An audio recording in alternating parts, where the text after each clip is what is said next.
everybody, it's Eric Pappenfuss. It's Friday, so it must be a buy day. And I am joined today by one of our book catalogers here at the Midtown Scholar. Her name is Jill, and she does an amazing job here. If you look at our table where we work here in the Collectibles building, we've got our Bukowski from last week's buy day that we're going to catalog tomorrow, and a whole bunch of interesting things. But Jill just finished cataloging a series of newspapers, and the theme of today's show is newspapers. Why, Amanda? Well, because in the days before YouTube, social media, and even television, newspapers were the predominant way in which people got their information. And we had a bookseller by the name of Guthrie, and I want to give Guthrie a shout out, who lives in the Midwest and who was watching our YouTube videos and decided to drive all the way to Harrisburg to sell us his collection of German newspapers. Thanks, Guthrie. Yes, which span the entire years of World War I. Now, these books, as you can see, are too big to put in a box, so we're going to save the box today until the end of the show, Amanda. It has our funny book in it. And we're going to get right to the newspapers, because one of Jill's great traits is that she is also fluent in German, and I think was able to appreciate the newspapers. So we're going to start at the earliest date with these newspapers, which is the volume from 1914 and 1915. The United States is not yet in World War I, but World War I is raging in Europe and Germany. First of all, we'll turn to the title page of the first newspaper, Jill, and tell us, what is this newspaper? This was a daily newspaper for citizens of Berlin. We had one that was specifically for Berliners, and we also had a more international one that was easily accessible to other parts of Europe. And this was one of the leading left-leaning ones of Europe during this time period. So our first one starts on the 6th of August, and our next one goes to the 20th of August, so it was, I guess, every 2 weeks that they were publishing this. This article here on the Lusitania. So tell us, what do we have here? So the Lusitania is important because it was sunk by a German U-boat, and hundreds of Americans were killed, and that's kind of one of the things that rushed the United States into World War I. We would still take a couple years to get into the war, but the Lusitania did mobilize. Yeah, but this is from the German perspective. Yes. So what does the article say? So in this section of the article, it's more of a defense of why the Lusitania was sunk. So it says here that it was holding Canadian troops, it was holding war materials, and it was holding 5,400 pounds of ammunition on board. So it was more of, well, we had to sink it. Well, it was in a war zone and it was containing ammunition. Right. Now, this was denied vehemently at the time by the Americans and the British. And if you contrast this with, like, the New York Times, Amanda, it's the coverage is completely different. It was front page with all sorts of things. Guess what, though, Amanda? We found out later, not during the war, but the Lusitania really was carrying ammunition. And a lot more than that. So it was going to reinforce the war effort.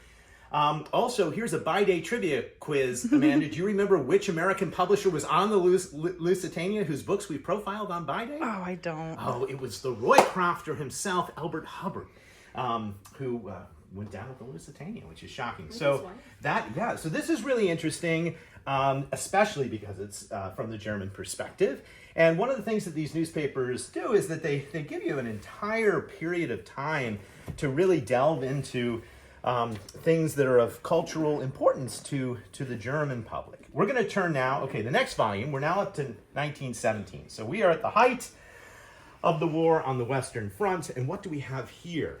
So this is a political social highlight by Josef Schwab, who was the political commentator of the time. So this is him discussing, the Western Front from the perspective of Germans, and I really enjoyed reading this because among the first paragraphs he describes, this is coming out in May, so he describes war as an ongoing winter in a time when we should be in spring. We should be coming forward into summer. So it's not a glorification of war. It's more of, this is awful, this is terrible, there's nothing glamorous about it. Absolutely, and if you've read the book All Quiet on the Western Front, or maybe seen the movie, you know there is nothing glamorous about it. It was just months of continual battle and death. One of the things also interesting about these papers is all the photographs from the front, right? I mean, this is bringing the war into people's living rooms in ways that We understand today with television, but actually this newspaper was right there. Right. Yeah.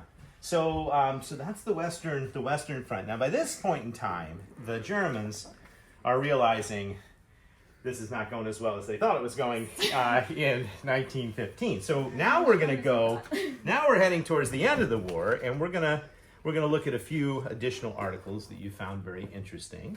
So now we are in July of 1918. We see our first little notice of what? So I also really enjoyed reading this because it doesn't only cover what's going on in Germany. So this talks about counter-Bolshevik revolutionary movements in Russia. There were leftists who hated the Bolsheviks because they thought they were going too far, and obviously people more on the right, the higher ends of society, were upset that they were losing their point of life. But what I found most interesting in this is that it was published in July, on the 3rd of July, and that's not even 3 weeks before the Romanovs were killed after being held in house arrest for 5 months by the Bolsheviks. And that's so cool. And we also found notices here similarly about the spread of what they were calling the Spanish flu.